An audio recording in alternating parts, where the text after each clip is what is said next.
اب شروع ہوئی ریکارڈنگ، اب شروع ہوئی، پہلے ہی ہو رہی تھی ریکارڈنگ۔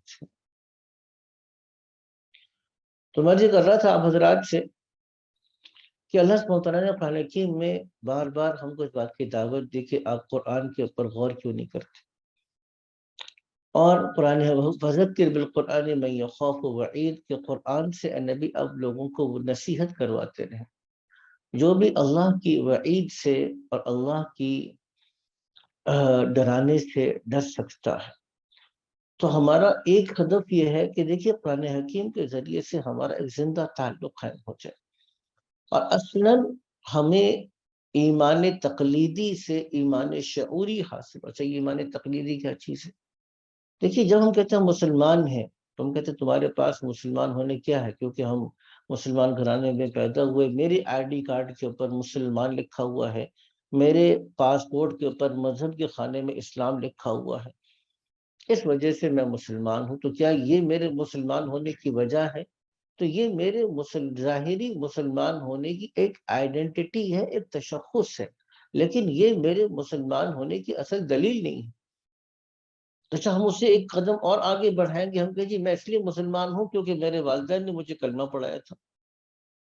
تو اگر یہ پوچھ لیا جائے کہ بھئی جو تم نے کلمہ پڑھا ہے اس کا مطلب، مفہوم، اس کے تقاضے تمہیں پتہ ہیں، اگر ابھی ہم سے یہ پوچھ لیا جائے کہ لا الہ الا اللہ کے اندر جو الہ کا لفظ آتا ہے اس کا کیا مطلب اور مفہوم ہے، تو ہم معبود سے آگے کچھ بھی نہیں بتا سکتے۔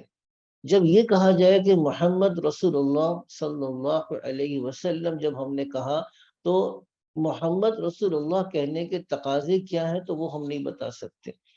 جب ہم سے پوچھا جائے کہ تم نے بچپن میں ایمان مجمل یاد کیا، ہم فوراً سے رٹ کے سنا دیں گے آمنت باللہ کما ہوا باسمائہ وصفاتہ قبلت جمیع احکامہ اقرار باللسان وتصدیق بالقلب۔ ہم نے کہا یہ ایمان مجمل ہے، اس سے کہا جی اس کا ترجمہ کرو، یہ ترجمہ تو یاد نہیں ہے، وہ ٹیچر نے جب سنا تھا اس وقت تو یاد تھا، اللہ کا شکر ہے 50 میں سے 50 نمبر آئے تھے میرے۔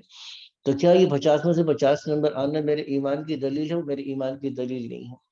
وہ کہا کہ ایمان مفصل سنا دو، ہاں ایمان مفصل بھی یاد ہے، جلدی سے سنا دی، آمنت باللہ و ملائکتہ و کتبہ و رسلہ، سب کو سنا دیا، اس کا ترجمہ سناؤ۔ جو ترجمہ زبان میں یاد تھا، یہ ترجمہ بھی یاد ہے، تو آمنت باللہ و کتبہ، تو یہاں پر تو نماز، روزہ، حج، زکوٰۃ کا ذکر نہیں ہے، تو ایمان مفصل میں ان ساری چیزوں کا ذکر کیوں کیا جاتا ہے؟ بالقدر خیری و شرہ من اللہ تعالی، تو بالقدر خیری و شرہ، یہ تقدیر کیا چیز ہوتی ہے اور تقدیر پہ کیسے ایمان لانا چاہیے، تقدیر کے ایمان کا آپ کی زندگی کے اوپر کیا امپیکٹ ہونا چاہیے، اس کا کیا اثر ہونا چاہیے، آپ کی شخصیت سے اس تقدیر کا کیا تعلق ہے، آپ کے فیصلوں سے اس کا کیا تعلق ہے۔ تو اگر ہم سے یہ سوال کر لیا جائے تو ہم اس کا جواب نہیں دے سکتے۔ اور اس طرح کے بہت سے سوالات ہمارے ایمانیات سے متعلق، بہت بنیادی چیز حاصل کا ہمیں نہیں پتا، لیکن ہم اپنے آپ کو کہتے ہیں، میں یہ نہیں کہہ رہا کہ ہم مسلمان نہیں ہیں، میں نے کیا کہا؟ میں نے کہا کہ ہمارے پاس جو اسلام ہے اور ہمارے پاس جو ایمان ہے یہ تقلیدی ایمان ہے۔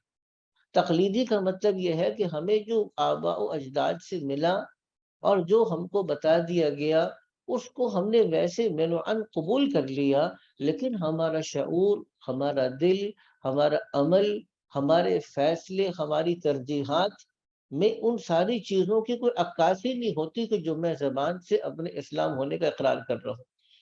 تو گویا کہ ہمارے پاس جو ایمان ہے وہ ایمان تقلیدی ایمان ہے، جس کو ہم اس کو موروثی ایمان بھی کہہ سکتے ہیں، یا اس کی دوسری تعبیر کرنا چاہیں تو ٹریڈیشنل فیتھ یا ٹریڈیشنل ایمان بھی ہم اس کو کہہ سکتے ہیں۔ اچھا دوسرا ایمان کیا ہوتا ہے؟ وہ صحابہ کرام کا ایمان تھا۔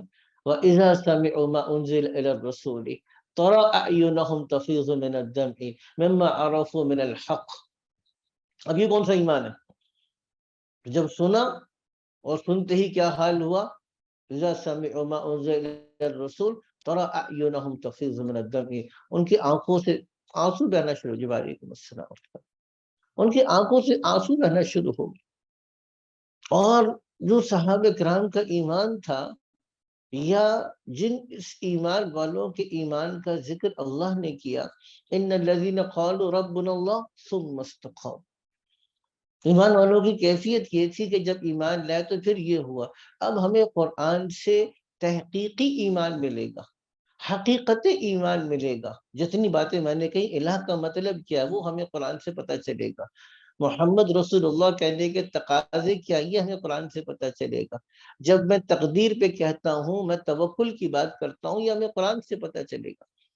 تو یہ دورہ تفسیر کا ایک بہت بڑا ہدف، خاص طور سے ہم جو مخاطب اس وقت لوگ موجود ہیں جو ہم اپنے نسبت اسلام اور مذہب اور ایمان کی طرف کرتے ہیں، تو ہمارے پاس اللہ کا شکر اسلام تو ہے، ایمان تو ہے، ہم مسلمان تو ہیں، انشاءاللہ اگر اس حال میں دنیا سے گئے تو اللہ تعالیٰ کی توفیق سے مسلمان ہی شمار ہوں گے، لیکن جو ایمان کی حقیقت، جو ایمان قرآن میں اللہ کو مطلوب ہے، ابھی اس کو سمجھنے کی ضرورت ہے۔ تو سب سے پہلا ہدف جو میں کر رہا تھا کہ قرآن سے ایک زندہ تعلق ہو، اور قرآن سے زندہ تعلق کے نتیجے میں کیا ہے، کیا ہوا جی، آج میں کر رہا تھا کہ ہمارے قرآن سے تعلق کے نتیجے میں ہمارا ایمان بڑھنا شروع ہو جائے۔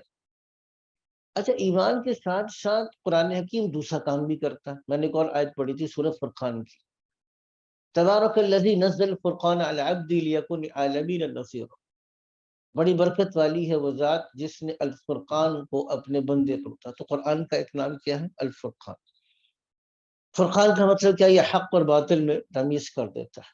اچھا، یہ بات کفار کو، مشرکین کو بہت بری لگتی تھی، آج بھی پوری دنیا کو، آپ نے کئی دفعہ سنا ہوگا نا کہ قرآن حکیم کو جلا رہے ہیں، نعوذ باللہ من ذالک۔ قرآن حکیم کو کیوں جلا رہے ہیں؟ اس کی ایک وجہ تو تعصب ہے۔ قرآن حکیم کو جلانے کی ایک وجہ یہ ہے کہ ان کا ایک تعصب ہے،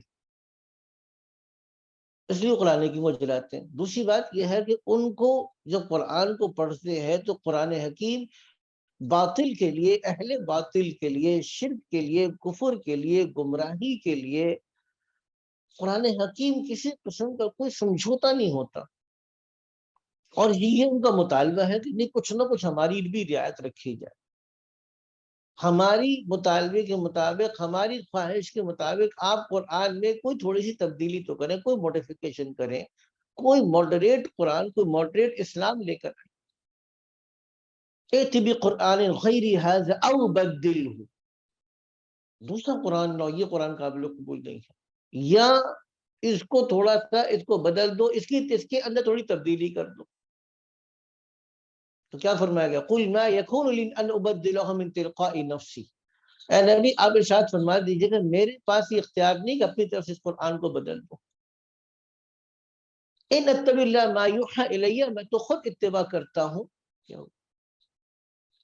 جی یوٹیوب پہ نہیں ہے۔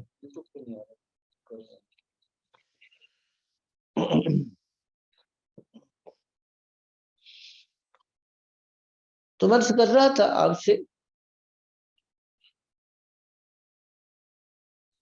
کیا ہوا ہوگا نہیں ہوا، پہلے آ رہا تھا یا نہیں آ رہا تھا؟ جی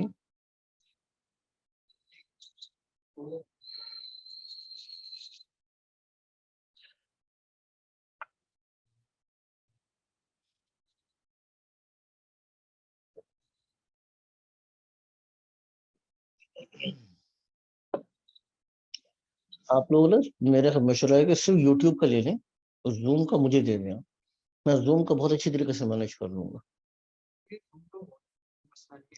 وہ آپ نے جو زوم کے ساتھ انٹیگریٹ کیا نا اس کو، یوٹیوب کو، وہ مسئلہ ہے، اس لیے میں کہہ رہا ہوں کہ آپ یوٹیوب کا لے لیں، آپ زوم کا مجھے کر لینے تھے، میں زوم کا اچھی طریقے سے مینج کر لوں گا۔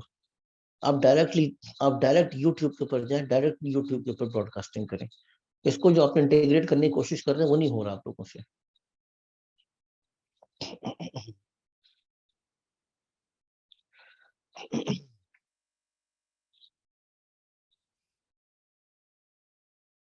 تو میں کر رہا تھا کہ قرآن حکیم کے پڑھنے کا تیسرا فائدہ ہمیں کیا حاصل ہوگا، جو ہمارے دورہ تفسیر کا ٹارگٹ ہے، اور میں یہ بتا رہا ہوں آپ لوگوں کو، انشاءاللہ تعالیٰ آپ اس ٹارگیٹس کو ذہن میں رکھیں، قرآن حکیم کے سبق میں تشریف رکھیے، تو انشاءاللہ تعالیٰ آپ کو آخر تک اس بات کا پورا اندازہ ہوگا کہ ہمیں اسلام کا جہاں پتہ چلے گا وہاں ہمیں یہ بھی پتہ چلے گا کہ اسلام کیا نہیں ہے،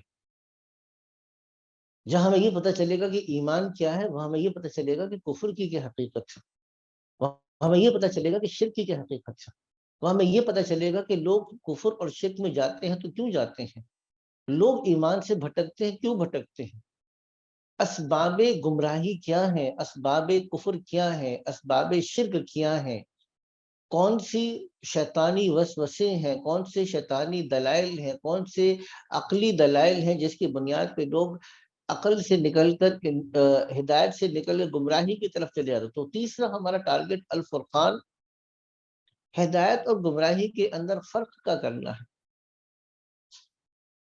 اچھا، اب اسی چیز کے لیے جو پہلے میں عرض کر رہا تھا کہ ہمیں حقیقی ایمان نصیب ہو جائے، تو تیسری بات نہیں ہے بلکہ چوتھی بات جس پر ہم نے کوشش بھی کی، اس دفعہ بھی کوشش کر رہے ہیں، اور امید یہی ہے کہ انشاءاللہ پچھلی دفعہ کے مقابلے میں اس دفعہ زیادہ بہتر طریقے سے اس بات کو پیش کریں گے۔ ایک بات کی طرف بہت شدید کمی محسوس ہوئی، وہ جو پچھلی بات میں نے عرض کی اس کے ساتھ ہی وہ چیز متصل ہے، اور وہ یہ بات کہ جب ہم نے یہ کہا کہ ہم مسلمان ہیں تو ہم کسی دوسرے آدمی کو دعوت دیتے ہوئے اس بات کی دلیل نہیں دے سکتے لاجک کے ساتھ کہ اسلام ہی واحد برحق مذہب کیوں ہے۔ اب چونکہ لاجک نہیں دے سکتے تو دوسری طرف کی بات شروع ہو گئی کہ اسلام کو واحد مذہب برحق کہنے کی ہی جو تکلف ہے اسی کو چھوڑ دو، سب ٹھیک ہے، مگر سب ٹھیک ہے تو پھر نبی کی دعوت اور نبی نے اس فرسودہ ماحول اور جاہلیت کے مقابلے میں جو علم بلند کیا، اتنی مشقت برداشت کی، اتنی قربانی برداشت کی، اگر سب ٹھیک تھا تو نبی کو سب کچھ کرنے کی ضرورت کیا تھی؟ تو قرآن کی حقانیت کے دلائل کیا ہے، اس کے اوپر ہم نے کام کیا، اس دفعہ بھی تھوڑا سا مزید کام کیا ہے۔ امید یہ ہے کہ تقریباً 200 سے زائد قرآن حکیم کی حقانیت کے دلائل آپ کے سامنے، ویسے پچھلی دفعہ جو کیا تھا وہ تقریباً 300 کے قریب تھے، اس دفعہ بھی لیکن 300، لیکن میں احتیاطاً عرض کر رہا ہوں کہ اگر آپ اپنے پاس کاغذ قلم لکھ لیں یہ بہت فائدہ ہوگا آپ لوگوں کو۔ ہمارے پاس سے کچھ شرکا نے پچھلے سال یہ کیا، اس کا ہمیں بھی فائدہ ہوا کہ وہ لسٹ ہمیں مل گئی۔ آپ بھی اگر یہ کوشش کریں کہ کاغذ قلم آپ کے ساتھ ہو اور کاغذ قلم کے ساتھ آپ ان باتوں کو لکھنا شروع کر دیں کہ کس موقع پر اللہ نے جو بات ارشاد فرمائی ہے اس سے یہ بات ثابت ہوتی ہے کہ قرآن اللہ کا کلام ہے، انسان کا کلام نہیں ہے۔ یہ بات کیسے ثابت ہوتی ہے اور کہاں ثابت ہوتی ہے، اس کے لیے آپ لکھتے چلے جائیں تو انشاءاللہ تعالیٰ 200 سے زائد دلائل اس دورہ تفسیر میں آپ کو حاصل ہوں گے۔ یہ تو تھی 4-5 باتیں بنیادی، اس کے علاوہ بھی چند باتیں عرض کر دیتا ہوں، اور وہ ایک بہت اہم چیز یہ ہے کہ دیکھیے ہمارا قرآن حکیم ایک مکمل نظام زندگی دیتا ہے، لیکن ہمارے پاس جو کہ دین کا اور مذہب کا ایک بہت محدود تصور باقی رہ گیا۔ ہمارے نزدیک مذہب کیا ہے؟ ہمارے نزدیک تو مذہب صرف اور صرف عبادات کا مجموعہ ہے، صرف بہت سی عبادات کا مجموعہ۔ تو عبادات کے مجموعے کی وجہ سے ہم نماز، روزہ، حج، زکوٰۃ سے آگے دین کو سمجھنے کے لیے تیار نہیں، جبکہ قرآن حکیم کا مطالعہ کریں گے تو پورا نظام زندگی دے رہا ہے، شوہر اور بیوی کے تعلقات بھی بیان کر رہا ہے، شوہر بیوی میں ناچاقی ہو جائے تو اس کو کیسے حل کرنا ہے وہ طریقہ بھی آپ کو سکھلا رہا ہے، وراثت کے احکامات اس کو بھی بیان کیے جا رہے ہیں، لین دین کے مسائل ہیں اس کو بھی بیان کیا جا رہا ہے، بچوں کی رضاعت کا مسئلہ ہے اس کو بھی بیان کیا جا رہا ہے، غیر مسلم اقوام سے تعلقات کیسے ہونے چاہیے، بین الاقوامی تعلقات جس کو انٹرنیشنل ریلیشنز کہتے ہیں اس کے اوپر بھی گفتگو ہو رہی ہے، اپنی اخلاقیات اس کو بھی بیان کیا جا رہا ہے، جو دل کے اندر جذبات ہیں وہ اس کو بھی بیان کیا جا رہا ہے۔ تو گویا کہ اب ہم کو ایک بہت بڑا موقع یہ مل رہا ہے، یہ تو نہیں کہا جا سکتا کہ 30 دن کے اندر ہم پورا دین سیکھ لیں گے، یہ بات کہنا تو بہت مشکل ہے. اتنی بات ضرور میں کہوں گا کہ 30 دن کے اندر ہمیں یہ احساس ضرور ہو جائے گا کہ ہمیں دین سیکھنے کی کتنی ضرورت ہے. معاملات کی لائن سے، معاشرت کی لائن سے، بہت سے احکامات کے اعتبار سے ہمیں دین سیکھنے کی کتنی ضرورت ہے، اس کے اوپر ہمیں پتہ چل جائے گا. تو یہ چند باتیں میں عرض کر رہا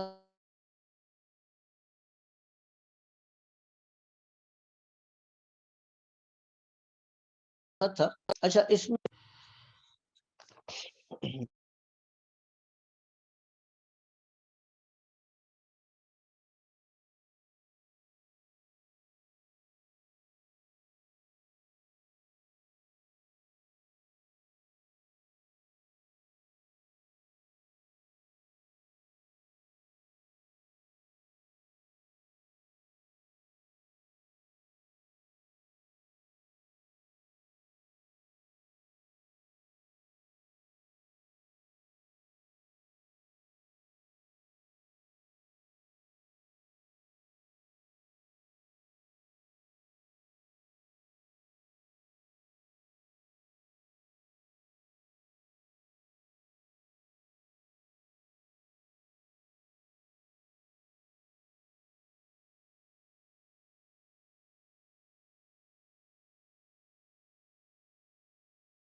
جی، اب آواز آنی چاہیے آپ لوگوں کو.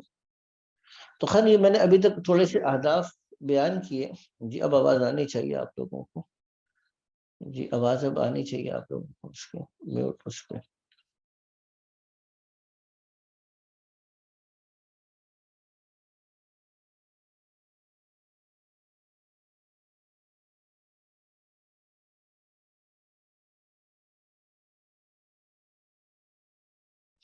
جی، آج عرض میں ہی کر رہا تھا کہ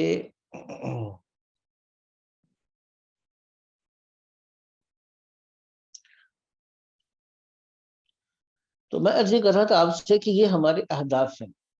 اب سب سے پہلی بات کی طرف ہم آتے ہیں. میں ایک روایت پڑھی تھی، اس روایت کا ترجمہ میں عرض کر دیتا ہوں.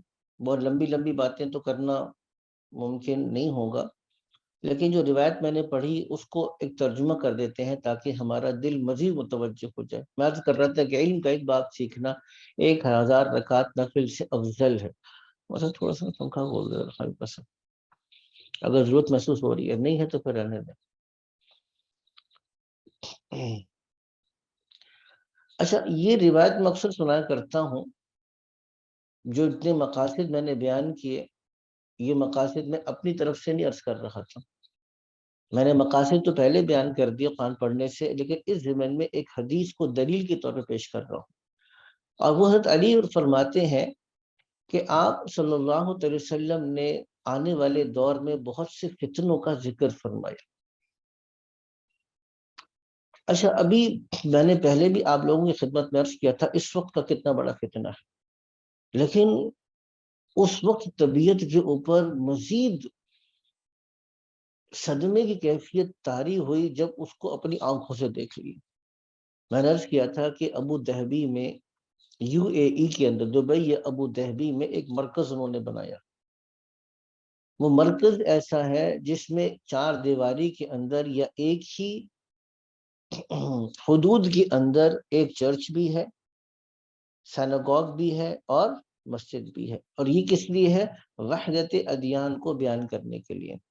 اور یہ کام امریکہ میں نہیں کیا. امریکہ نے نہیں کیا کہ چلو ہم ایک چرچ، ایک مسجد، ایک ہر تمام مذاہب کی عبادت خانوں کو ایک جگہ جمع کرتے ہیں.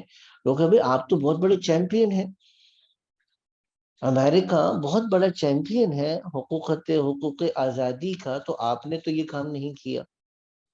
انگلستان بہت بڑا تھا، اس نے یہ کام نہیں کیا کہ ہم ایک جگہ بنا دیتے. جہاں پہ آپ کے پاس چرچ بھی ہے، مسجد بھی ہے، سیناگوگ بھی ہے، مندر بھی ہے، سکھوں کا گردوارہ بھی ہم کر دیتے تاکہ سب لوگ ایک جگہ آ کے اپنے اپنے مذہب کے مطابق بات کریں۔ انگلینڈ نے نہیں کیا، جرمنی نے نہیں کیا، یورپین نیشن میں سے کسی نے بھی نہیں کیا۔ کیا تو کس نے کیا؟ اچھا انہوں نے کیوں کیا؟ یہ بات تھوڑی توجہ دینے کی ہے کہ یو اے ای نے کیوں کیا؟ کیونکہ مسلمانوں کے بارے میں سب سے زیادہ یہ بات مشہور ہے، مسلمانوں کے بارے میں سب سے زیادہ یہ بات کہی جاتی ہے کہ یہ اپنے مذہب کے بارے میں بہت زیادہ متشدد ہیں۔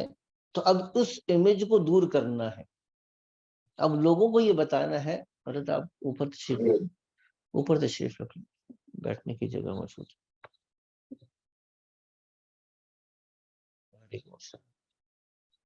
تو اب یہ اس کو دور کرنا ہے۔ اب اس دور کے اندر ایسے ایسے فتنے شروع ہو گئے۔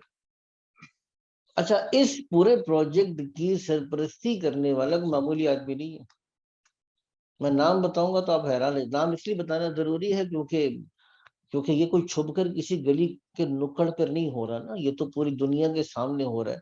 یہ شیخ بن بیہ ہیں، جو حمزہ یوسف بہت مشہور امریکہ کے پریچر ہیں، ان کے استاد ہیں شیخ بن بیہ۔ تو اللہ کے نبی نے ذکر فرمایا کہ بہت سے فتنے ہوں گے، اور فتنے کا مطلب ہی یہ ہے کہ جہاں پہ حق اور باطل میں تمیز کرنا مشکل ہو جائے گا۔ لوگ بھیڑیا صرف قسم کے لوگ ہوں گے، لیکن وہ اسلام کے لبادے میں آئیں گے، اسلام کی ظاہری شکل کے اندر لوگوں کو دھوکہ دینے کی کوشش کریں گے۔ تو اب جب آپ نے بہت سے فتنوں کا ذکر فرمایا تو حضور اکرم صلی اللہ علیہ وسلم سے صحابہ کرام نے پوچھا کہ مل مخرج منہا یا رسول اللہ، اس میں سے نکلنے کا راستہ کیا ہوگا حضور؟ تو بیان فرمایا کتاب اللہ،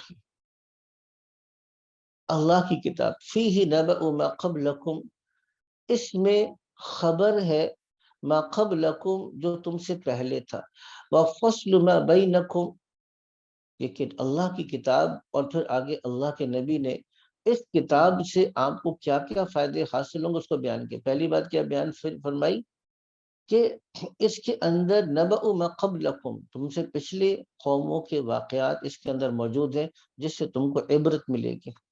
وفصل ما بینکم، اور تمہارے درمیان کے جتنے معاملات چل رہے ہیں اس کا فیصلہ اس قرآن کے اندر موجود ہے۔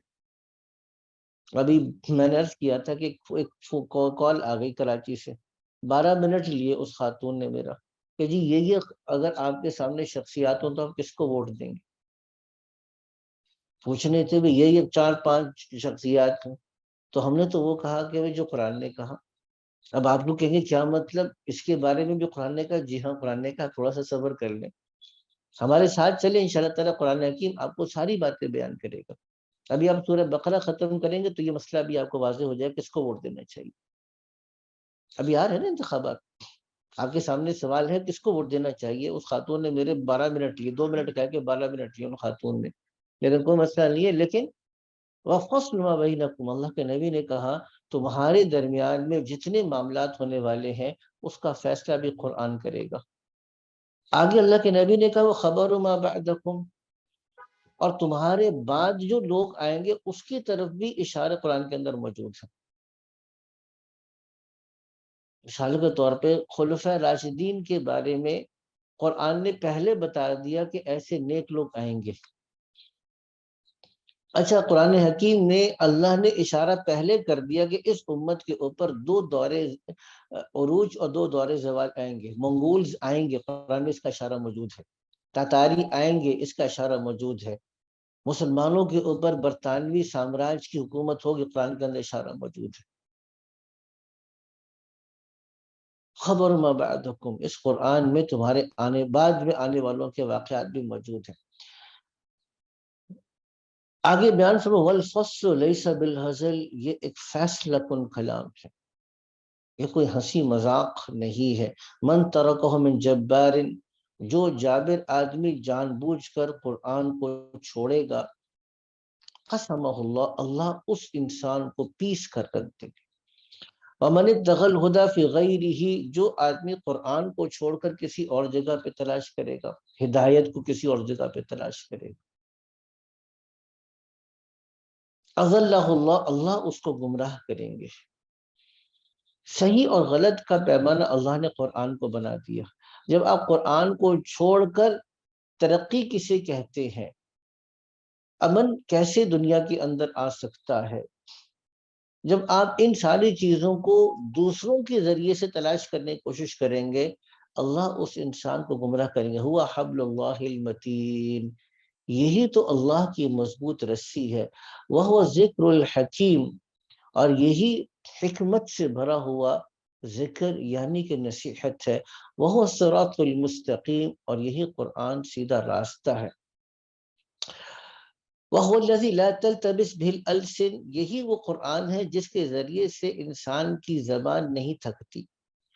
وَلَا تَزِيغُ بِهِ الْأَهْوَاءُ، اور نہ ہی اس کے ذریعے سے خواہشات انسان کی بھٹکتی ہیں۔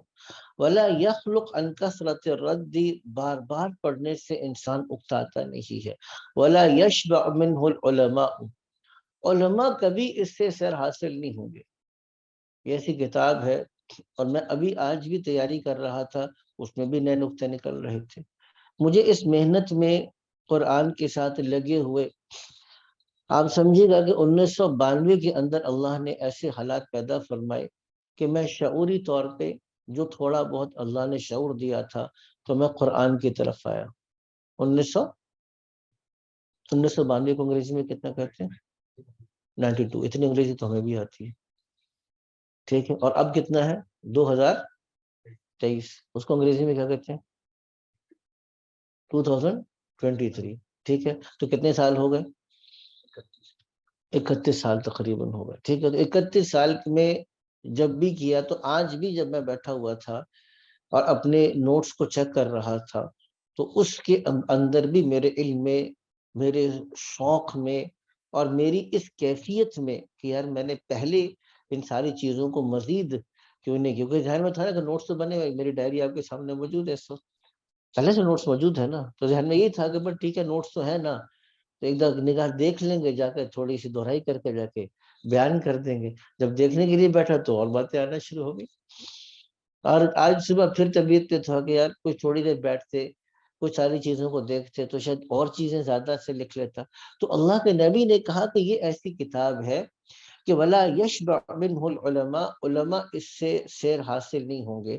ولا تنقضی عجائبہ، اور اس کے عجیب و غریب باتیں کبھی ختم نہیں ہوں گی۔ وہ الذی لم ینتہ الجن اذ سمعتہ، یہی وہ قرآن ہے کہ جب جنات نے اس قرآن کو سنا تو وہ رک نہیں سکے، الا ان قالوا، مگر یہ بات کہ انا سمعنا قرآنا عجبا، کہ بے شک ہم نے ایک ایسا دل کو لبھانے والا قرآن سنا ہے کہ پھر وہ اس پر ایمان لائے۔ من قال به صدقہ، جس نے قرآن کے بنیاد پر کوئی بات کہی اس نے سچ کہا۔ ومن حکم به، اور جس نے قرآن کی بنیاد پر فیصلہ کیا، عدل، اس نے عدل کیا۔ ومن اعتصم به، اور جس نے اس قرآن کو مضبوطی سے تھام لیا، ہدی الی صراط مستقیم، اس کو سیدھے راستے کی طرف ہدایت دے دی گئی۔ یہ میں نے روایت اکثر عرض کرتا ہوں، آج بھی دوبارہ سے آپ حضرات کی خدمت میں نے یہ عرض کر دیا۔ اچھا، اب ہم اس کو آگے جو آج کا ہمارا بہت اہم موضوع ہے اس کی طرف آتے ہیں۔ اگر میں آپ سے پوچھوں یا آپ مجھ سے پوچھیں کہ ہم سب ایک دوسرے سے سوال کریں گے کیا قرآن اللہ کی کتاب ہے، تو جواب کیا ہوگا؟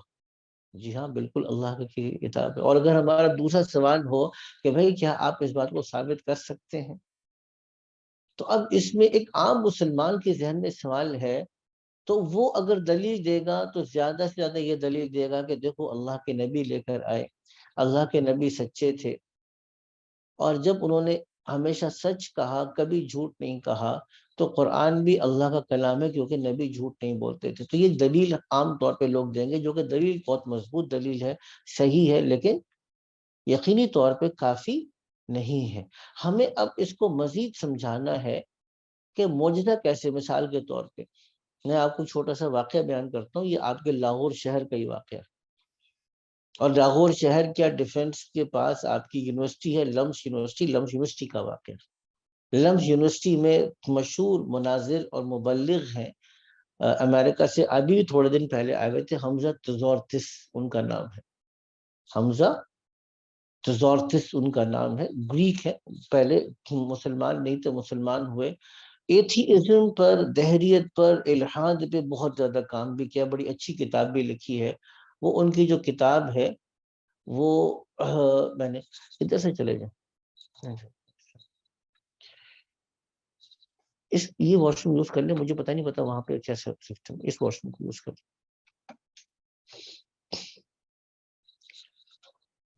تو میں یہ کر رہا تھا آپ سے کہ اب یہاں پر ان کا ایک مکالمہ ہوا، مکالمہ کا مطلب مناظرہ کہہ لیں آپ، اور وہ آپ کے پاکستان کے مشہور پروفیسر ٹائپ کی شخصیت ہے پرویز ہدبائی۔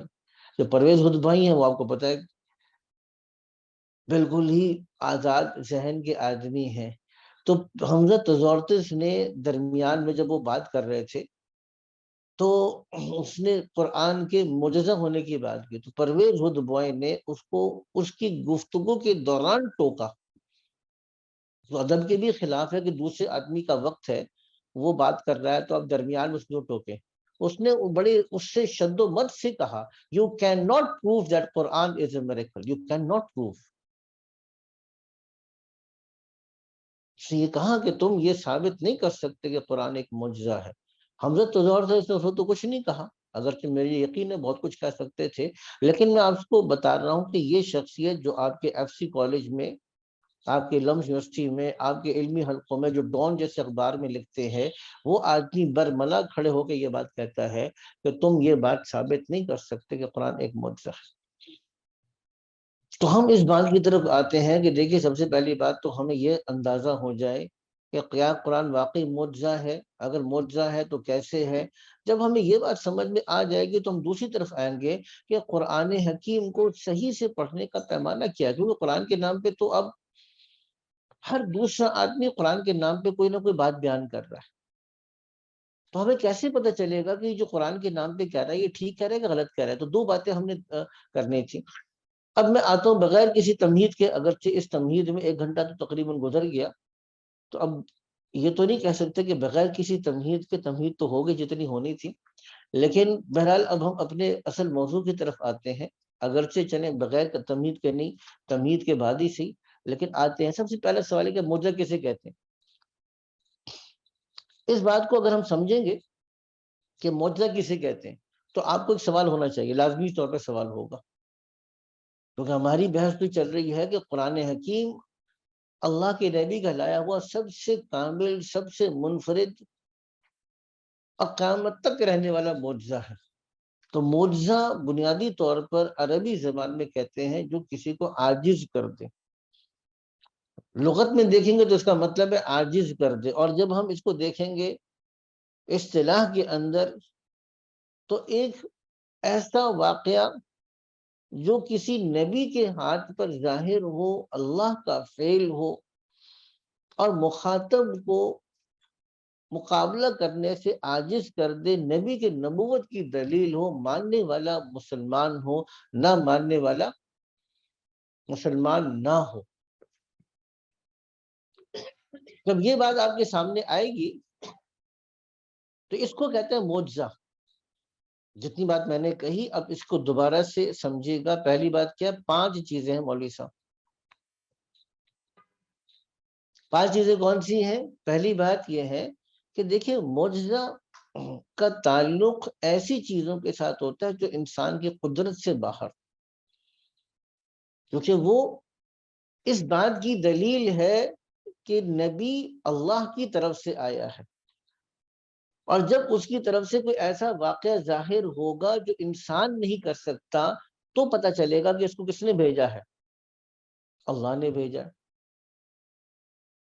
ورنہ اس نبی کے دعوے کا پتہ کرنے کا ذریعہ نہیں ہے کہ اس کو واقعی اللہ نے بھیجا کہ نہیں بھیجا۔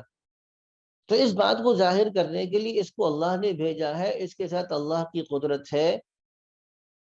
تو اللہ کی قدرت کیسے ظاہر ہوگی؟ جب کوئی ایسا واقعہ ہوگا جو اسباب کے خلاف ہو اور انسان کی قدرت سے باہر ہو.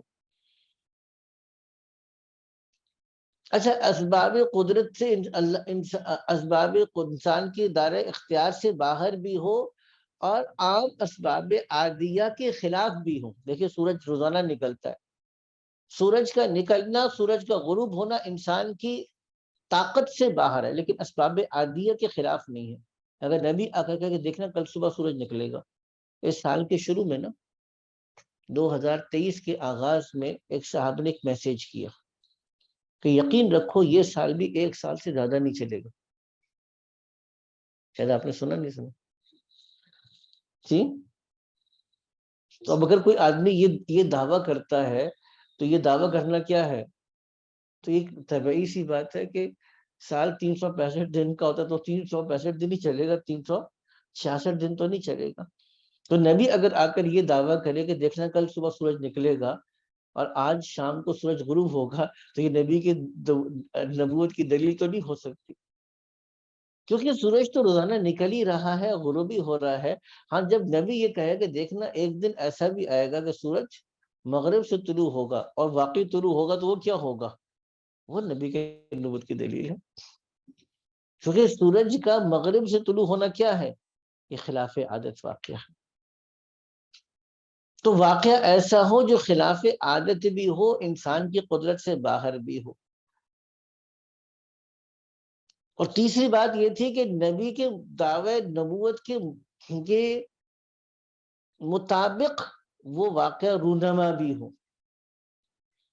نبی کے دعوے نبوت کے مطابق وہ واقعہ رونما بھی ہو. کیونکہ اگر نبی نے دعویٰ تو کیا اور واقعہ رونما نہیں ہوا، یا جب واقعہ رونما ہوا جبکہ نبی کا دعویٰ نہیں تھا، تو وہ نبی کے دعوے کی. اب مثال کے طور پر اگر 2005 میں زلزلے آئے پاکستان میں، اللہ تعالیٰ حفاظت کا معاملہ فرمائے، یا ابھی پچھلے سال سیلاب کا واقعہ آیا پاکستان میں، یا ٹرکی کے اندر ابھی زلزلے آئے. اب یہ اگر زلزلے آنے کے بعد کوئی آدمی کہے دیکھو یہ جو زلزلے آئے تھے نا تو یہ اس وجہ سے آئے تھے، تو آپ اگر پہلے بتائیں وہ تو آپ کی دلیل بن سکتی ہے، لیکن واقعے کے رونما ہونے کے بعد آپ دعویٰ کریں تو یہ آپ کی دلیل نہیں بن سکتی. تو نبی کے دعوے کے مطابق وہ واقعہ رونما ہو. اب اس کی مثالوں کو دیکھنا شروع کر دیں آپ. 3 باتیں میں نے بیان کی، 2 باتیں اور ہیں. چلیں 2 باتوں کو اور کر لیں، 5 کو مکمل کر لیں، پھر ہم اس میں دیکھیں گے. اچھا اب دیکھیے مدعی نبوت کے دعوے کے موافق مدعا ظاہر بھی ہوتا ہو. جیسے میں نے ابھی عرض کیا کہ نبی اس کو دلیل کے طور پر پیش کرے اور اس کے دعوے کے مطابق وہ معجزہ ظاہر بھی ہو. تو معجزے کا ظاہر ہونا نبی کے دعوے کے مطابق ہو پھر تو واقعی دلیل ہے. اور آخری بات یہ ہے کہ اب اس دعوے کا دوسرا آدمی کوئی مقابلہ نہ کر سکے اور کبھی اس دعوے میں تخلف نہ ہو کہ کبھی ہو رہا ہے کبھی نہیں ہو رہا، ایسی بات نہیں. جب یہ آپ کو بات سمجھ میں آ گئی، تھوڑی سی علمی بحث تھی لیکن میں اس کو مزید دوبارہ سے دوہرا بھی دیتا ہوں، لیکن بہت اہم بحث ہے. تو اس کا جب نتیجہ نکلے گا وہ بہت ایمان افروز ہے.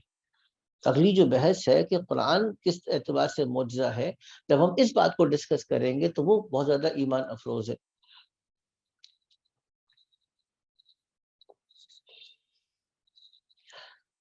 پہلی بات کیا تھی؟ معجزہ کیسے کہتے ہیں؟ جو انسان کو عاجز کر دے، نبی کے نبوت کی دلیل ہو. عاجز کیسے کرے گا؟ کہ نبی آ کر ایک ایسا واقعہ ظاہر کرتا ہے، نبی کے ساتھ بطور دلیل کے ایسے واقعے کا ظہور ہوتا ہے جو انسانی قدرت کے خلاف بھی ہے، کیونکہ سے باہر بھی ہے اور عام عادات کے خلاف بھی ہے.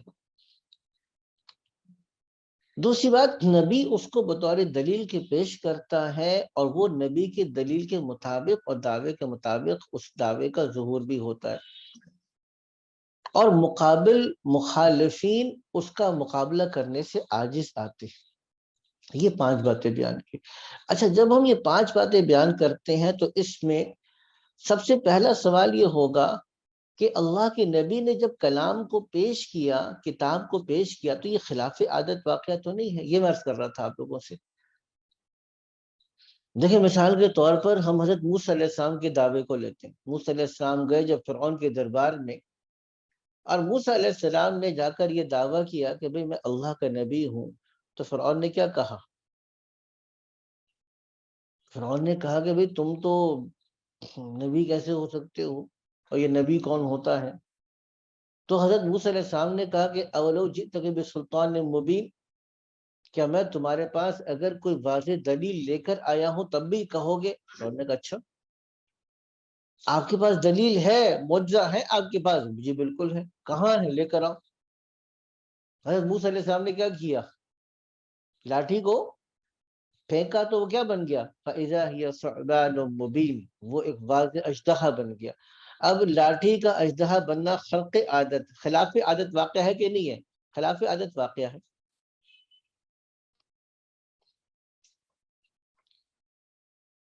تو لاٹھی اژدہا بن گئی۔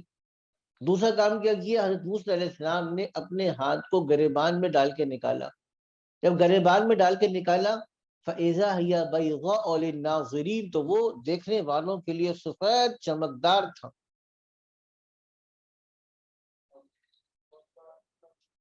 وہ کیا تھا؟ سفید چمکدار تھا۔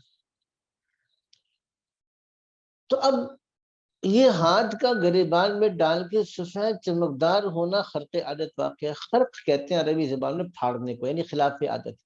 یہ بار بار لفظ میرے زبان پہ آ رہا ہے، خرق عادت۔ تو خرق عادت سے سمجھی کا مطلب کیا ہے؟ خلاف عادت۔ اچھا اب فرعون نے کہا کہ اچھا ٹھیک ہے ہم اس کا مقابلہ کریں گے، اور کہا کہ ایک دن مقرر کر لو۔ تو حضرت موسیٰ علیہ السلام نے کہہ دیا کہ ہاں بھی وہ جو میلے کا دن ہے اس دن کو مقرر کر لو، سب کو مقرر۔ وہ اس دن کے لیے فرعون نے کیا کیا؟ ٹھیک ہے نا، سارے کے سارے ملک مصر سے ماہر ترین جادوگروں کو اکٹھا کیا، اب مقابلہ کرنے کی کوشش کی۔ اب حضرت موسیٰ علیہ السلام کے پاس اللہ نے پہلے ان کو ایک معجزہ دیا، اب حضرت موسیٰ علیہ السلام نے دوبارہ سے لاٹھی کو ڈالا، تو حضرت موسیٰ علیہ السلام کے دعوے کے مطابق دوبارہ سے وہ لاٹھی کیا ہو گئی؟ اژدہا بن گئی۔ تو موسیٰ علیہ السلام کے دعوے کے مطابق دوبارہ سے معجزے کا ظہور ہوا، اور وہ لاٹھی بننے کے بعد کیا ہوا؟ اور وہ ساری رسی کو اور اس کی لاٹھیوں کو دیگر کو وہ اژدہا بن کر حضرت موسیٰ علیہ السلام کا عصا اژدہا بن کے ان کو نگلنے لگا۔ فرشتے اس بات کو، فرشتے کہہ رہا ہوں سوری، جادوگر اس بات کو سمجھ گئے کہ یہ جو کچھ بھی ہو رہا ہے کیا ہے؟ یہ انسان کی بس کی بات نہیں ہے۔ القی السحرۃ سجدا، تو جادوگر سجدے کے اندر گر پڑے۔ اب یہاں پہ 5 شرائط پوری ہوئی۔ ایسا واقعہ ظاہر ہوا جو خلاف عادت تھا، اژدہا، لاٹھی کا اژدہا بن جانا، ہاتھ کا روشن ہونا، سفید ہونا، یہ خلاف عادت واقعہ تھا۔ پھر حضرت موسیٰ علیہ السلام کے دعوے کے مطابق یہ معجزہ ظاہر بھی ہوا، اور فرعون اور اس کے ہم نوا جادوگر اس کا مقابلہ کرنے سے عاجز بھی آ گئے۔ یہ بات سمجھ آ گئی نا؟ چلے اسی طریقے سے ہم ایک اور مثال لے لیتے ہیں۔ حضرت صالح علیہ السلام کی اونٹنی کا ذکر خود قرآن کے اندر موجود ہے۔ اب حضرت صالح علیہ السلام کی اونٹنی کا پہاڑ پھٹ کر نکلنا کیا ہے؟ خلاف عادت۔ بغیر کسی عمل کے خود بخود پہاڑ پھٹ جائے، یہ خلاف عادت واقعہ ہے۔ چلے کبھی آپ کہتے جی کوئی زلزلہ آیا تھا، کچھ آیا تھا۔ ابھی یہاں پہ ہماری ایک جگہ پہ کچھ عرصہ پہلے خاندان والوں کے ساتھ، گھر والوں کے ساتھ جانا ہوا، تو انہوں نے بتایا کہ جی اچانک زلزلہ آیا، ایک پہاڑ بستی پوری گری، اور وہاں پہ دریا ایک پورا کا پورا بن گیا۔ یہ ہنزر کی طرف علاقہ ہے، کیا کہتے ہیں اس علاقے کو، نام کیا جی؟ عطا جھیل کے نام سے، جی عطا جھیل کے نام سے وہ جگہ تھی۔ تو چلے یہ تو ہو سکتا ہے کہ اچانک زلزلہ آئے، کوئی پہاڑ پھٹ جائے، لیکن پہاڑ پھٹنے کے بعد اس میں سے پانی نہ نکلے بلکہ کیا نکلے؟ اونٹنی نکلے۔ تو پہاڑ کا عام طور پہ بغیر کسی سبب کے، بغیر زلزلے کے خود بخود پھٹنا یہ بھی خلاف عادت، لیکن پھٹنے کے بعد اس پہاڑ میں سے ایک زندہ جانور نکل آئے یہ بھی خلاف عادت، اور نہ صرف زندہ جانور نکلے بلکہ جانور ایک نکلنے کے بعد بچہ بھی دے دے۔ اب یہ خلاف عادت واقعہ ہے، اور ان لوگوں کے مطالبے پر یہ واقعہ ظاہر بھی ہوا، لوگوں نے مطالبہ کیا تو لوگوں کے مطالبے پر یہ واقعہ ظاہر ہوا، اور حضرت صالح علیہ السلام کے کہنے پر اب وہ اس کا مقابلہ نہ کر سکتے تھے، نہ کیا، اور جب اس کا برا ارادہ کیا تو صالح علیہ السلام نے کہہ دیا کہ اگر تم نے اس اونٹنے کو بری نیت سے ہاتھ لگایا تو پھر اللہ کا عذاب آئے گا۔ اور وہی ہوا کہ جب اونٹنے کو ذبح کر دیا، قال لهم رسول اللہ ناقۃ اللہ وسقیاها فکذبوه فعقروها فدمدم علیہم ربهم بذنبهم فسواها ولا يخاف عقباها، تہس نہس کر کے۔ تو اب یہ نبی کے دعویٰ کے موافق اللہ کی پکڑ بھی آ گئی۔ اب وہ لوگ اس معجزے کا مقابلہ کرنے سے بھی عاجز رہے۔ چلے تیسری مثال لے لیجئے گا معجزے کی حقیقت کو سمجھنے کے لیے کہ معجزہ کب ہوتا ہے۔ حضرت عیسیٰ علیہ السلام تشریف لائے۔ اب حضرت عیسیٰ علیہ السلام کی معجزہ کیا ہے؟ اخلق لکم من الطین کہیئۃ الطیر فانفخ فیہ فیکون طیرا باذن اللہ، کہ میں ایک مٹی کا پرندہ لیتا ہوں اور اس میں پھونکتا ہوں، آپ پھونکنے کے نتیجے میں کیا ہو جاتا ہے؟ وہ پرندہ بن کے اڑنا شروع کر دیتا ہے۔ اب آپ بتائیے گا کہ مٹی لے کر آپ اس میں پھونک مارے اور وہ ایک جاندار بن جائے، یہ وہ کام ہے جو آج کا سائنسدان بھی نہیں کر سکتا، خلاف عادت واقعہ ہے۔ حضرت عیسیٰ علیہ السلام کی دلیل نبوت کے طور پہ ظاہر بھی ہوا۔ اس زمانے کا آدمی یا آج تک کا کوئی آدمی عیسیٰ علیہ السلام کے اس معجزے کا مقابلہ نہیں کر سکتا۔ تو اب یہ معجزے کا جو لفظ ہے، معجزے کی تعریف ہے، عیسیٰ علیہ السلام کے اس فعل پر صادق آتی ہے۔ جب یہ بات سمجھ میں آ گئی تو جب ہم یہ کہتے ہیں کہ نبی کریم صلی اللہ علیہ وسلم کا لایا ہوا معجزہ قرآن ہے، تو اب یہاں پہ سوال یہ پیدا ہوگا کہ دیکھو کلام یا کتاب کا لانا یہ خلاف عادت کیسے ہو گیا؟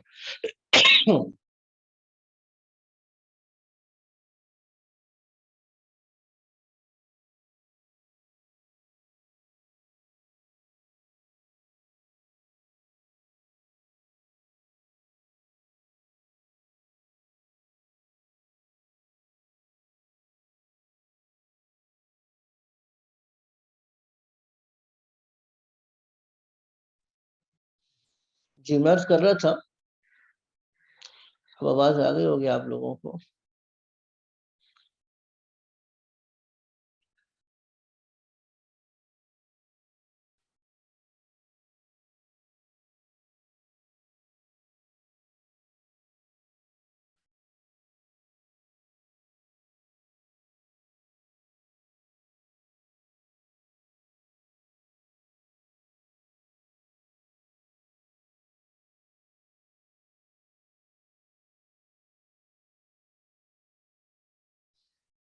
جی میں عرض کر رہا تھا آپ سے،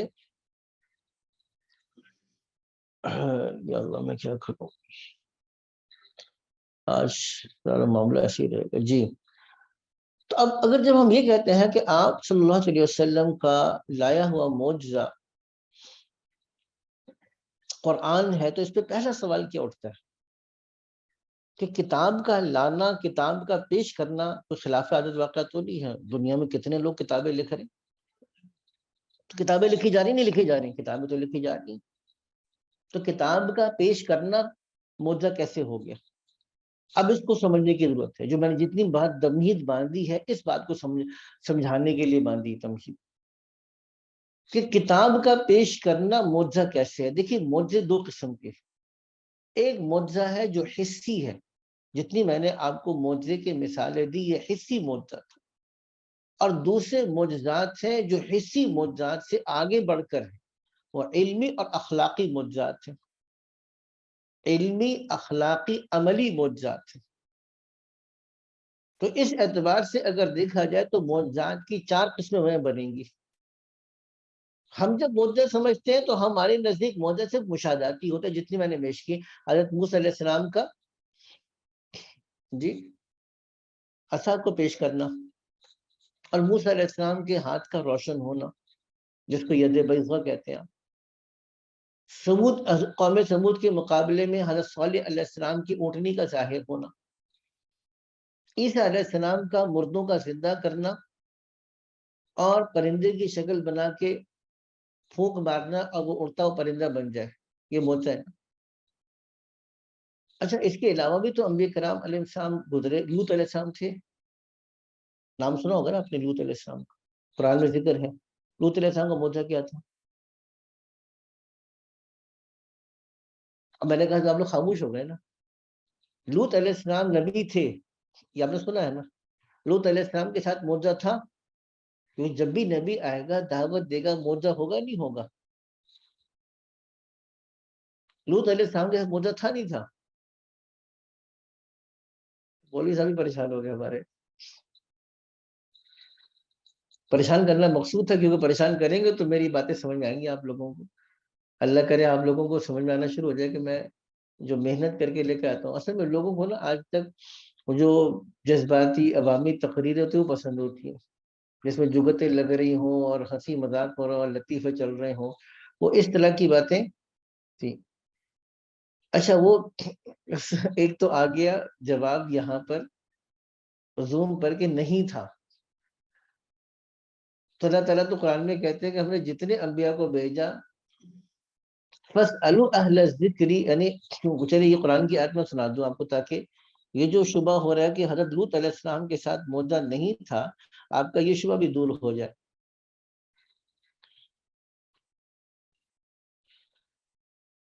میں ابھی آیت سنا دیتا ہوں آپ کو، تاکہ آپ کو وہ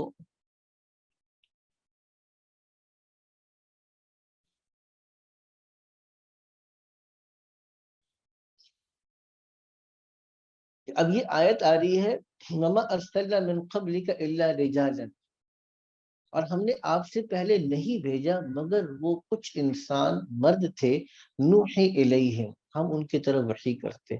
فَاسْأَلُوا أَهْلَ الذِّكْرِ إِن كُنتُمْ لَا تَعْلَمُونَ، تم اہل ذکر سے پوچھ لو اگر تمہیں علم نہیں ہے۔ بِالْبَيِّنَاتِ وَالزُّبُرِ، ہم نے ان انبیاء کو بھیجا واضح دلائل اور زبر اور صحیفوں کے ساتھ۔ وَأَنزَلْنَا إِلَيْكَ الذِّكْرَ لِتُبَيِّنَ لِلنَّاسِ مَا نُزِّلَ إِلَيْهِمْ، تو اللہ تعالیٰ تو کہنے کہ ہم نے تمام انبیاء کو معجزات کے ساتھ بھیجا، تو حضرت لوط علیہ السلام کے ساتھ معجزہ نہیں تھا؟ یہ کیسے کہہ سکتا ہوں؟ لوط علیہ السلام کے ساتھ بھی معجزہ تھا۔ اسی کی طرف آ رہا، اسی بات کی طرف میں۔ حضرت لوط علیہ السلام کے ساتھ بھی، حضرت شعیب علیہ السلام کا نام آپ نے سنا، ہود علیہ السلام کا نام آپ نے سنا، نوح علیہ السلام کا نام سنا، ٹھیک ہے؟ نہیں تو نوح علیہ السلام کا شمار تو بہت عظیمت والے انبیاء میں ہوتا ہے، ان کے ساتھ تھا کہ نہیں تھا؟ ابراہیم علیہ السلام کا نام سنا آپ نے، ٹھیک ہے؟ ابراہیم علیہ السلام آگ میں ڈالے گئے، لیکن وہ آگ کیا ہو گئی؟ گلزار ہو گئی۔ تو حضرت ابراہیم علیہ السلام نے اس بات کو اپنے لیے دلیل کے طور پر پیش نہیں کیا تھا، یہ تو اللہ کی مدد اور نصرت کا ایک مظہر تھا جو سامنے ہوا۔ حضرت ابراہیم علیہ السلام نے تو دلیل کے طور پر کچھ اور پیش کیا تھا۔ تو ابراہیم علیہ السلام، اسحاق علیہ السلام، اسماعیل علیہ السلام، یہ سارے انبیاء کرام علیہ السلام جن کا ذکر قرآن میں ہے، ان کے ساتھ معجزہ تھا کہ نہیں تھا؟ میرا جواب کہ معجزہ تھا۔ تو اصل میں یہاں پر جیسے اب زوم پر ایک ہماری قابل احترام بہن کی طرف سے یہ جواب آیا کہ نہیں تھا، میں نے اس غلط فہمی کو دور کرنا چاہا ہے، اور اسی لیے میں کر رہا ہوں کہ تمام انبیاء کے ساتھ معجزے تھے۔ معجزے میں نے کتنے بیان کیے؟ 4 قسم کے مولوی صاحب۔ کتنے ہیں؟ 4 قسم کے۔ ایک معجزہ وہ ہے جس کو ہم معجزہ سمجھ رہے ہیں، وہ تو معجزہ ہے۔ دوسرے 3 معجزات اور بیان کر رہا ہوں، وہ میں نے ایک سانس میں کہا تھا، دوبارہ سنیے گا۔ وہ معجزہ کون سا ہے؟ وہ معجزہ علمی ہے، عملی ہے، اخلاقی ہے، وہ تفصیل میں آپ کو بیان کروں گا۔ اچھا، علمی کا مطلب وہ ہے کہ جس کا معجزہ ہونا انسان کو غور و فکر کے بعد سمجھ میں آئے، کیونکہ دیکھیے دیکھنے سے معجزہ تو نظر، جس نے حضرت صالح علیہ السلام کی اونٹنی کو دیکھا اس کو معجزہ ہونا سمجھ میں آ گیا نہیں آ گیا؟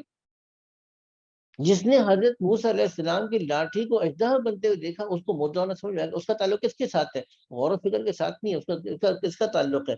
مشاہدے کے ساتھ ہے۔ جس نے حضرت عیسیٰ علیہ السلام کے ہاتھ میں پرندہ بنتے ہوئے اور اڑتے ہوئے دیکھا اس کو معجزہ لگا کہ نہیں لگا؟ معجزہ لگ گیا۔ تو وہ تو معجزہ ہونا مشاہدے سے سمجھ میں آ گیا، لیکن جب نبی کا معجزہ دوسرا میں جس کا ذکر کر رہا ہوں جو علمی معجزہ ہے، یہ غور و فکر سے سمجھ میں آئے گا، دیکھنے سے سمجھ میں نہیں آئے گا۔ یہ کس چیز سے سمجھ میں آئے گا؟ غور و فکر کرنے سے سمجھ میں آئے گا، توجہ کرنے سے سمجھ میں آئے گا، سوچنے سے سمجھ میں آئے گا، شعور کو بیدار کرنے۔ اسی لیے قرآن حکیم میں نے جتنی آیت آپ کو نقل کی، غور و فکر کی طرف، غور و فکر تو کرو۔ تو علمی معجزات، دوسری میں نے عرض کی اخلاقی معجزات۔ اخلاق کے اعتبار سے نبی اس جگہ کے اوپر ہوتا ہے، نبی کی ذات گرامی اخلاق کے اس اعلیٰ تر معیار کو چھو رہی ہوتی ہے، اس اعلیٰ تر معیار پہ پوری اترتی ہے جس معیار پہ پورا اترنا عام انسان کے لیے ممکن نہیں ہوتا۔ تو نبی کی شخصیت، اس کے اخلاق خود اس کے نبوت کی بہت بڑی دلیل ہوتی ہے۔ اس اعتبار سے وہ انسانیت کو عاجز کر دیتی ہے اس میدان میں کہ اس کا مثل لا کے دکھائے۔ اگر نبی ہے اور نبی کی یہ صفات ہوتی ہیں تو یہی شخص نبی ہو سکتا ہے، کوئی دوسرا آدمی نبی ہو نہیں سکتا۔ تو ایک ہے نبی کی نبوت کی دلیل اس کے اخلاق ہیں۔ قرآن حکیم میں اللہ کے نبی نے اپنی زندگی کو بطور دلیل کے پیش کیا ہے کہ فقط لبثت فیکم عمرا من قبلہ افلا تعقلون، کہ میں نے تو تمہارے درمیان میں بہت سی عمر اور بہت سی زندگی گزاری، تمہیں کیا ہوا کہ تم عقل نہیں کرتے؟ وما بصاحبکم من جنہ، کہ تمہارے صاحب کو کسی قسم کا کوئی جنون لاحق نہیں ہوا۔ قرآن حکیم میں بار بار آپ صلی اللہ علیہ وسلم کی شخصیت کو بطور دلیل کے پیش کیا گیا۔ دوسری چیز کہ تیسری دلیل میں بیان کر رہا تھا وہ کیا ہے؟ اخلاقی عملی کے طور پہ، کہ وہ جو انسان کی سب سے بڑی ضرورت ہے، صحیح اعمال اور صحیح زندگی کو پیش کرنا۔ نبی وہ صحیح زندگی پیش کر کے دکھاتا ہے، اور ایسی زندگی پیش کر کے دکھاتا ہے جس زندگی تک پہنچنا انسان کے لیے ممکن نہیں تھا۔ مثال کے طور پہ اب جو واقعہ سنا ہے وہ آپ نے سنا ہوا ہے، لیکن اس اینگل سے سمجھنے کی کوشش کیجیے گا۔ جب فرعون ہلاک ہو گیا، بنی اسرائیل آزاد ہو گئے، تو بنی اسرائیل کو جب آزادی ملی تو ان کے پاس وہی کرائسس تھا جو 70 سال تک گزرنے کا آج تک کرائسس چل رہا ہے۔ وہ کیا ہے؟ اجتماعیت نہیں ہے۔ ابھی تک تو آپ مغلوب تھے نا، آپ کے لیے اپنی کسی جگہ پہ نماز پڑھنا بھی مشکل تھا، اب آپ آزاد ہیں، اب حکومت بھی آپ کی ہوگی، بازار بھی آپ کے ہوں گے، عدالتیں بھی آپ کی ہوں گی، فیصلے بھی آپ نے کرنا ہے، خوشی غمی کے طور طریقوں کو بھی آپ نے طے کرنا ہے۔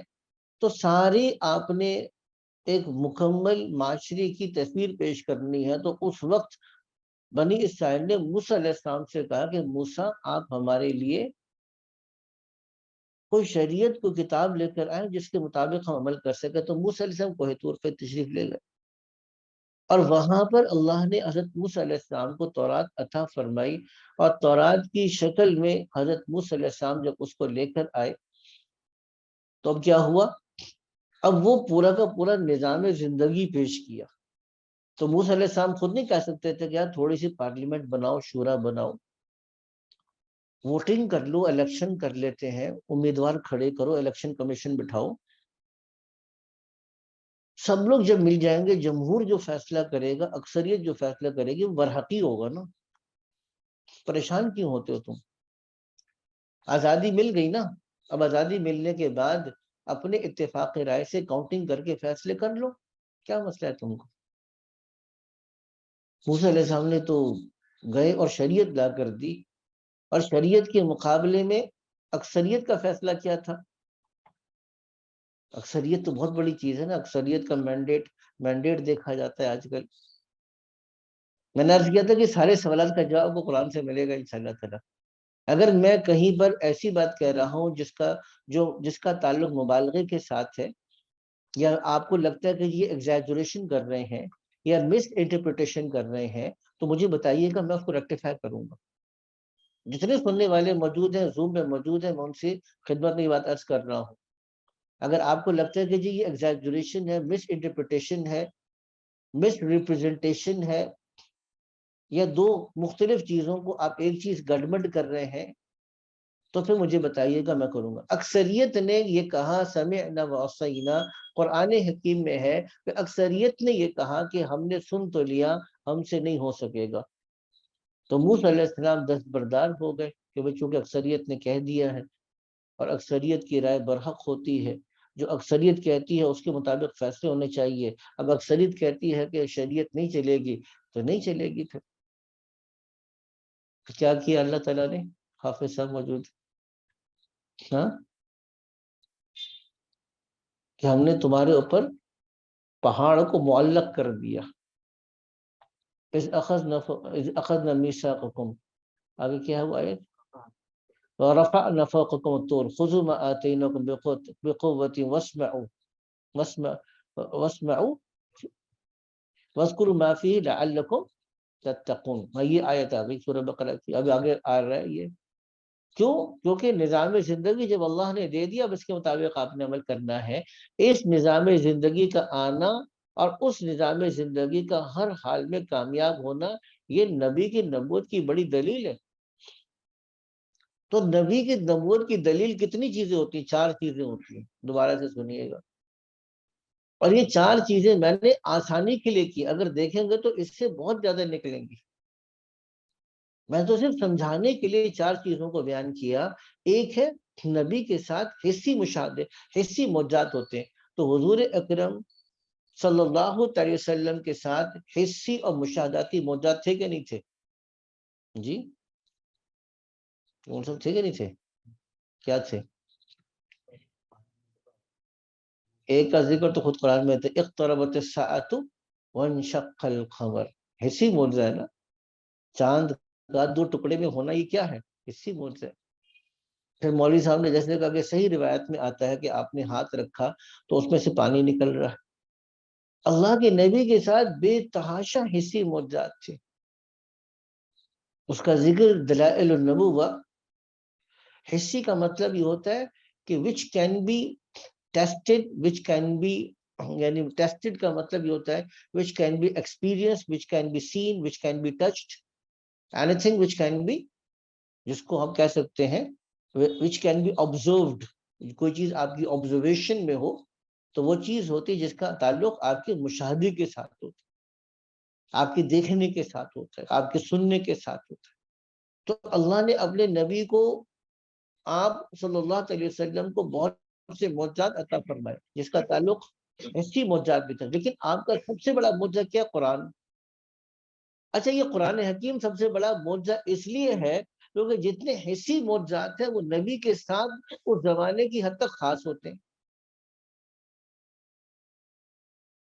حضرت موسیٰ علیہ السلام کے عصا نے حضرت موسیٰ علیہ السلام کے بعد، انتقال کے بعد کبھی اژدہا بنا؟ کیونکہ حضرت موسیٰ علیہ السلام کا اژدہا بننے والا معجزہ حضرت موسیٰ علیہ السلام کی تورات باقی نہیں رہی. تورات تھی وقت میں صاحب، کیا ہو گیا؟ انا للہ و انا الیہ راجعون. نہیں، تورات تو تھی نا، عمل کرنے والے بعد میں عمل کرتے تھے اس کے اوپر. انجیل تھی، عیسیٰ علیہ السلام کے بعد بھی تھی. زبور تھی. لیکن جب حضرت عیسیٰ علیہ السلام کا مردے کو زندہ کرنے کا معجزہ تھا، پرندے کو بنانے کا معجزہ تھا، وہ کیا تھا؟ عیسیٰ علیہ السلام کی زندگی تک تھا۔ تو معلوم یہ ہوا کہ ازل معجزہ لوگ سمجھتے ہیں حسی اور مشاہداتی ہے، حالانکہ جو معجزہ جس کا تعلق علم کے ساتھ ہے، اخلاق کے ساتھ ہے اور نظام زندگی عمل کے ساتھ ہے، وہ معجزہ کیا ہے؟ وہ زیادہ کمپریہنسو ہے، وہ زیادہ دیر پا ہے۔ اسی لیے اللہ نے کہا کہ اے نبی، ہم نے آپ کو اصل معجزہ تو قرآن کی شکل میں دیا۔ تو قرآن حکیم اب معجزہ کیسے ہے؟ اب یہ قرآن حکیم کا معجزہ ہونا علمی اعتبار سے، جب ہم قرآن حکیم پہ غور کرتے ہیں، پہلی بات تو یہ ہے کہ دیکھیے قرآن حکیم کو علمی اعتبار سے دیکھا جائے تو جو آدمی کتاب لکھتا ہے تو اس کتاب کے لکھنے یا کسی علم کے آگے پیش کرنے کے وجوہات کیا ہوتی ہیں، اس کو آگے پیش کرنے کے کچھ دنیاوی اسباب ہوتے ہیں۔ مثال کے طور پر اگر کوئی آدمی، آپ کسی بڑے مفکر کا نام لے لیں، علامہ اقبال کا آپ نام لے لیں، علامہ اقبال نے جو فکر پیش کیا، فلسفہ پیش کیا، شاعری پیش کی، تو کیا علامہ اقبال کی باقاعدہ تعلیم تھی کہ نہیں تھی؟ ایک تعلیمی نظام سے گزرے تو پھر علامہ بن گئے۔ بڑے سے بڑے آپ سائنسدان کا نام لے لیں، نیوٹن کا نام لے لیں، آئنسٹائن کا نام لے لیں، اسٹیفن ہاکنگ کا نام لے لیں، ان سب کی باقاعدہ معروف تعلیم تھی کہ نہیں تھی؟ کیا آپ کوئی ایسی مثال دے سکتے ہیں کہ جس آدمی کے پاس کسی بھی قسم کی کوئی تعلیم نہ ہو لیکن سائنسدان بن گیا ہو؟ اس کی مثال دینا ناممکن سی بات ہے۔ کیوں؟ کیونکہ معروف تعلیم کے بغیر آپ کسی انسان کا کوئی ماہر سائنسدان بننا یہ ایک ناممکنات میں سے ہے۔ اسی طریقے سے جو آدمی ادیب بنتا ہے، شاعر بنتا ہے، فلسفی بنتا ہے، اس کے پاس کوئی نہ کوئی اس کی باقاعدہ تعلیمی نظام ہوتا ہے، وہ تعلیمی نظام سے گزر کے بنتا ہے۔ اور آپ صلی اللہ علیہ وسلم نے اگر کتاب پیش کی، کلام پیش کیا اور سارے لوگوں کو چیلنج کیا، تو آپ کے پاس معروف تعلیم تھی؟ آپ کے پاس معروف تعلیم نہیں تھے، جیسا کہ قرآن حکیم میں خود آیا، سورہ عنکبوت کی آیت نمبر 48 ہے، مَا كُنْتَ تَتْلُو مِنْ قَبْلِهِ مِنْ كِتَابٍ وَلَا تَخُطُّهُ بِيَمِينِكَ إِذًا لَارْتَابَ الْمُبْطِلُونَ۔ اے نبی، آپ نہ اس سے پہلے کسی کتاب کی تلاوت کرتے تھے، وَلَا تَخُطُّهُ بِيَمِينِكَ، اور نہ ہی آپ دائیں ہاتھ سے لکھتے تھے، اذن، اگر ایسا ہوتا، لَارْتَابَ الْمُبْطِلُونَ، تو باطل پرست لوگ لازماً شک میں مبتلا ہو جاتے۔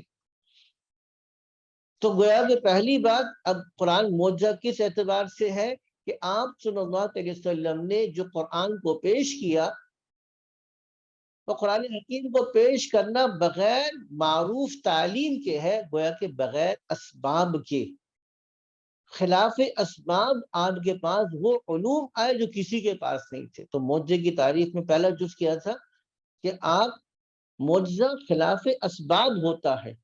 حضرت موسیٰ علیہ السلام گئے، تختی لے کر آئے، تو موسیٰ علیہ السلام کا لا کر تختیاں پیش کرنا خلاف اسباب تھا، کیونکہ موسیٰ علیہ السلام کے پاس وہ علوم نہیں تھے۔ اللہ نے خلاف اسباب موسیٰ علیہ السلام کو تورات نصیب فرمائی۔ حضرت عیسیٰ علیہ السلام کے پاس انجیل آئی، داؤد علیہ السلام کے پاس زبور آئی، خلاف اسباب۔ تو معلوم یہ ہوا کہ دیکھیے نبی کے اوپر جب کتاب بھی نازل ہوتی ہے تو اس کتاب کا اترنا خلاف اسباب ہوتا ہے، کہ نبی کے پاس کوئی معروف تعلیم نہیں ہوتی، نبی نے کسی سے تعلیم حاصل نہیں کی ہوتی، نبی نے کوئی کتابیں نہیں پڑھی ہوتی، کہ اللہ تعالیٰ ان علوم کو ان کے اوپر ظاہر کرتے ہیں۔ اچھا، دوسری بات، جیسے میں نے عرض کیا تھا کہ یہ انسان کی قدرت سے باہر ہو، خلاف اسباب ہو، تو اب جن باتوں کو بیان کیا اور جس درجے میں بیان کیا وہ انسان کی قدرت سے باہر تھی، وہ کیسے، ابھی اس کی تفصیل آ جائے گی انشاءاللہ تعالی۔ اور تیسری بات کہ آپ نے اپنے نبوت کی دلیل کے طور پر پیش کیا کہ میری دلیل یہ کتاب ہے، قرآن ہے، اگر مقابلہ کر سکتے ہو تو اس کا مقابلہ کرو، اور کفار اس کا مقابلہ کرنے سے کیا آ گئے، آجے سے آ گئے۔ تو اس کا مطلب یہ ہوا کہ قرآن حکیم آپ صلی اللہ علیہ وسلم کا لایا ہوا ایک علمی معجزہ بھی ہے. اچھا اس کا ایک عملی پہلو ہے وہ ابھی بیان کر رہا ہوں، آپ کے سامنے آ جائے گا، اور ایک اس کا اخلاقی روحانی پہلو وہ بھی سامنے آ جائے گا. تو قرآن حکیم اگر ایک نبی جب معجزہ لے کر آتا ہے تو جہاں وہ اس کے میں نے کہا کہ 4 قسم کے معجزات ہیں، تو قرآن حکیم اس اعتبار سے دیکھا جائے تو ہر اعتبار سے معجزہ بننے کی جو تعریف ہے اس کے بعد پورا اترتا ہے، کیونکہ خلاف اسباب بھی ہے. اور خلاف اسباب آپ صلی اللہ علیہ وسلم کی زبان سے ایسے علوم کو ظاہر کرنا جس کا کہ سارے کے سارے عرب کے لوگ بلکہ قیامت تک آنے والے انسان عاجز آ جائیں، یہ ممکن نہیں ہے، پاسبل ہی نہیں ہے. میں نے پہلے بھی کئی دفعہ یہ واقعہ سنایا، اب یہ موقع بہتر ہے کہ دوبارہ سے اس واقعے کو سنا دیتا ہوں آپ لوگوں کو. واقعہ میں نے سنایا تھا ان کا یوشع ایونز کا، جو مسلمان ہوئے. اچھا مسلمان ہونے کے لیے بہت لمبی داستان ہے، لیکن جب قرآن ان کو ملا وہ واقعے کا اتنا ٹکڑا سننے تاکہ زیادہ لمبی تفصیل میں ہمیں نہ جانا پڑے.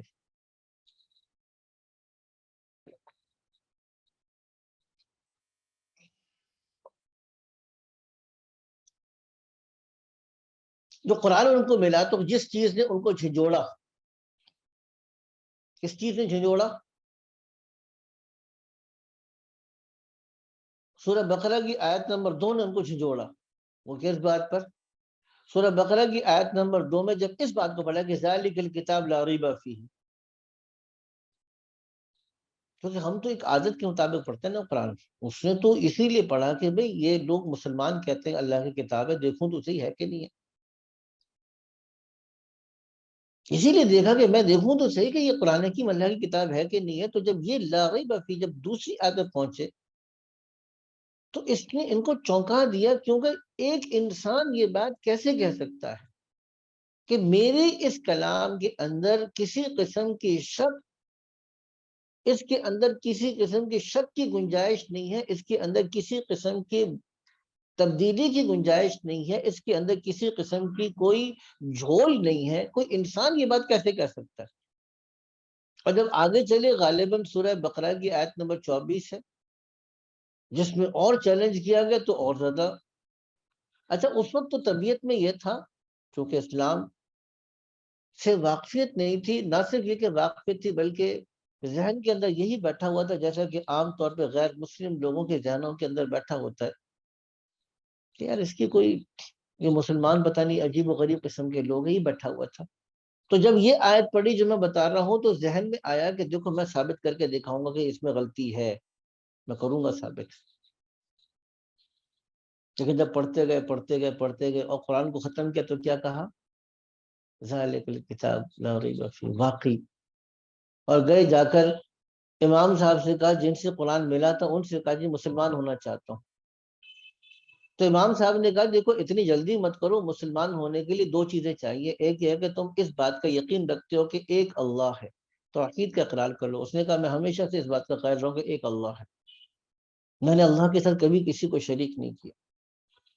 انہوں نے کہا جی دوسری بات یہ ہے کہ تمہیں یہ بات ماننا ہوگا کہ محمد صلی اللہ علیہ وسلم اللہ کے رسول ہیں. انہوں نے کہا یہ بات طے شدہ ہے کہ یہ کتاب محمد صلی اللہ علیہ وسلم لے کر آئے تھے، یہ بات طے شدہ ہے. یہ بات طے شدہ ہے، اگر یہ بات طے شدہ ہے تو اس کتاب کا لانے والا نبی ہی ہو سکتا ہے. کیونکہ اگر اللہ کامل ہے اور کتاب کامل ہے تو لانے والا کون ہوگا؟ وہ نبی ہو سکتا ہے، نبی کے علاوہ کوئی نہیں ہو سکتا. تو مسلمان ہو گئے. یہ میں نے آپ کو آج اس دور کی مثال بھی دے دی آپ کو کہ کس بات کے اوپر دلیل دی، اس بات کے اوپر کہ دیکھیے اس کتاب کا لانا انسان کے بس کی بات نہیں ہے.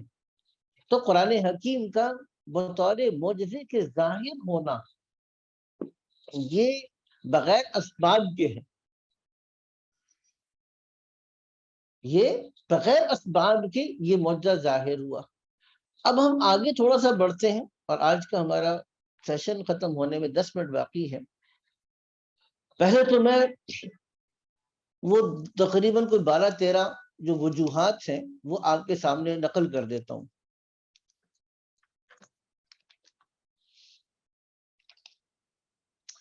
کہ دیکھیے قرآن حکیم کو اگر معجزہ ہے اور عرب کے لوگوں نے اور آج تک ہر زمانے کے ہر لوگوں نے اس بات کو تسلیم کیا قرآن کی معجزہ ہے، تو اس کے معجزہ ہونے کتنے پہلو؟ ایک تو یہ قرآن کی معجزہ فصاحت و بلاغت کے اعتبار سے، اس کی تفصیل ابھی آ جائے گی۔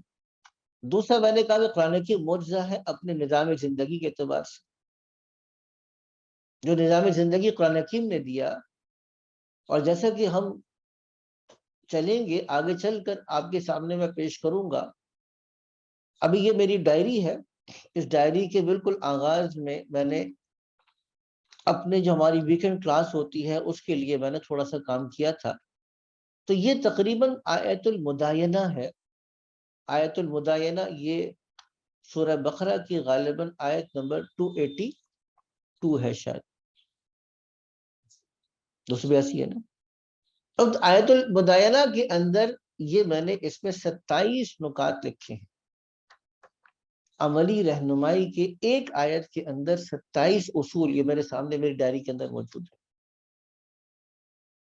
تو قرآن حکیم ایک معجزہ ہے، اتنے ایسے کمپریہنسو یہ 27 اصول جو میں جس کا ذکر کر رہا ہوں، اس زمانے کے اندر تو کسی انسان کا ذہن جا نہیں سکتا تھا، اور آج بھی آپ کی business, accounting, chartered accountancy, finances, جتنے آپ کے شعبہ علوم ہیں، وہ اس علوم کا احاطہ نہیں کر سکتے جو ایک آیت کے اندر موجود ہے۔ میں آپ کو بتاؤں گا انشاءاللہ تعالی، اس کو ہم ڈسکس کریں گے۔ تو قرآن کی معجزہ ہے اپنے نظام زندگی کے اعتبار سے، اس کی تفصیل بھی آپ کے سامنے لے کر آؤں گا۔ اچھا، قرآن کی معجزہ ہے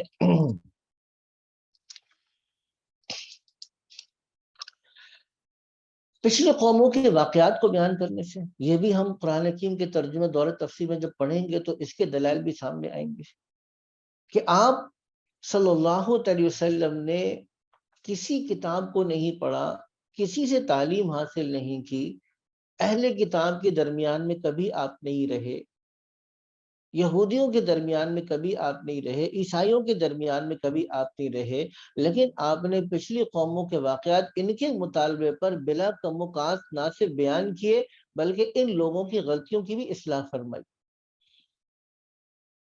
جو اہل کتاب نے جن چیزوں کی نسبت انبیاء کی طرف کی تھی، قرآن حکیم نے اس بات کی اصلاح فرمائی۔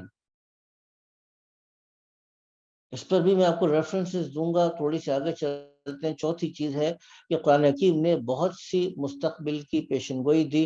بہت ساری پیشن گوئیاں تو وہ تھی جو حضور کے دور میں پوری ہو، بہت سی پیشن گوئیاں وہ تھی جو حضور کی وصال کے بعد خلفۂ راشدین کے دور میں پوری ہو گئی۔ قرآن کی پیشن گوئیاں وہ بھی میں آپ کو ذکر کروں گا۔ بہت سی پیشن گوئیاں وہ ہیں جو ہمارے دور تک پوری ہو چکی ہیں، جن کو ہم اپنی آنکھوں سے دیکھ رہے ہیں۔ بہت سی پیشن گوئیاں ایسی ہیں جو ابھی ہونے والی ہیں، یاجوج ماجوج کے بارے میں، حتی اذا فتحت یاجوج ماجوج بالکل یہ حدب ینسلون۔ اب یہ پیشن گوئی قرآن حکیم کے اندر موجود ہے۔ دابت الارض کا نکلنا قرآن حکیم کے اندر موجود ہے، ابھی یہ پیشن گوئی کا ہونا باقی ہے۔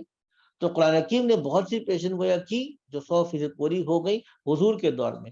قرآن حکیم نے بہت سی پیشن گوئیاں کی جو پوری ہو گئی خلفۂ راشدین کے دور میں۔ بہت سی پیشن گوئیاں ایسی ہیں جو ہم نے اپنی آنکھوں سے دیکھ لی، جو حضور کے دور میں پوری نہیں ہوئی، خلفۂ راشدین کے دور میں پوری نہیں ہوئی۔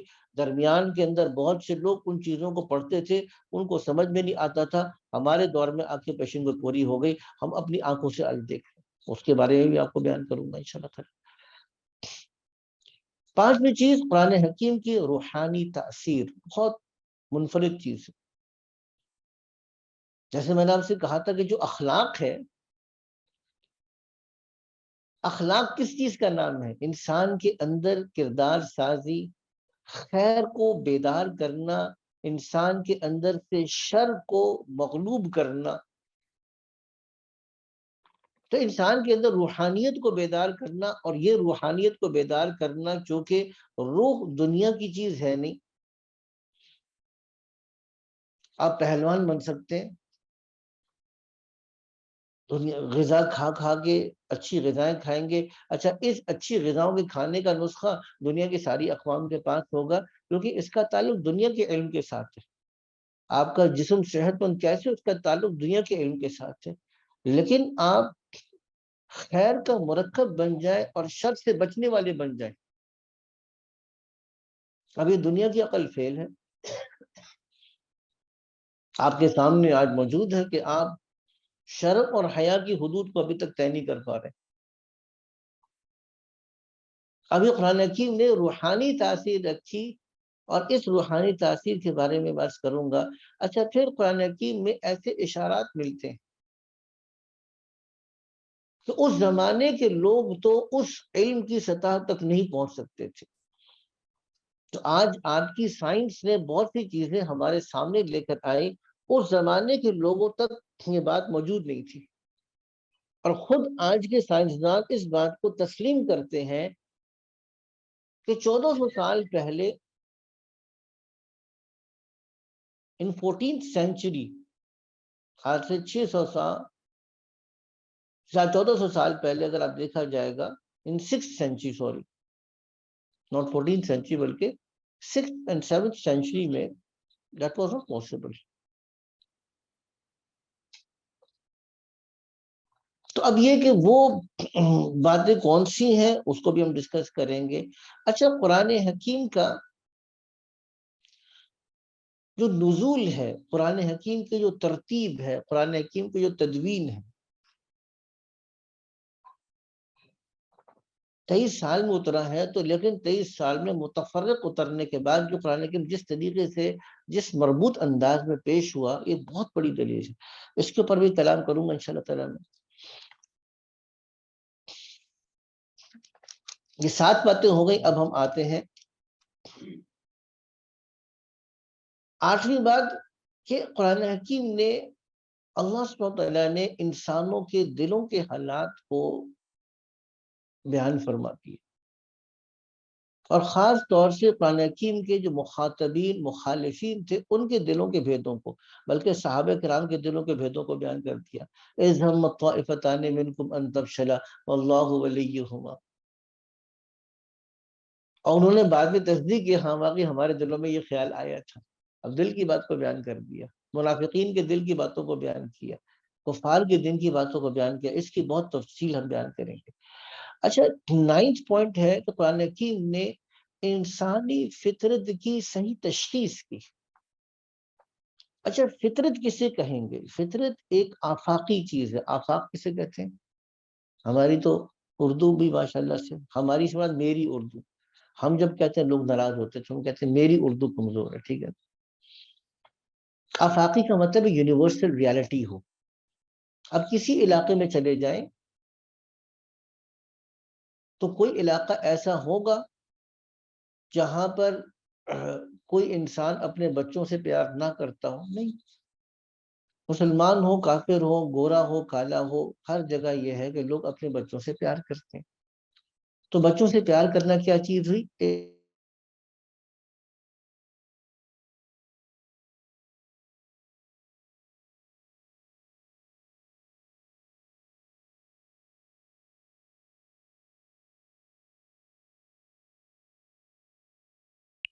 اہل عجم کے اندر کیا ہے، تو اب اس کو بھی ہم دیکھیں گے اور بات سمجھ میں آئے گی کہ نہ صرف انسان کی فطرت کی تشخیص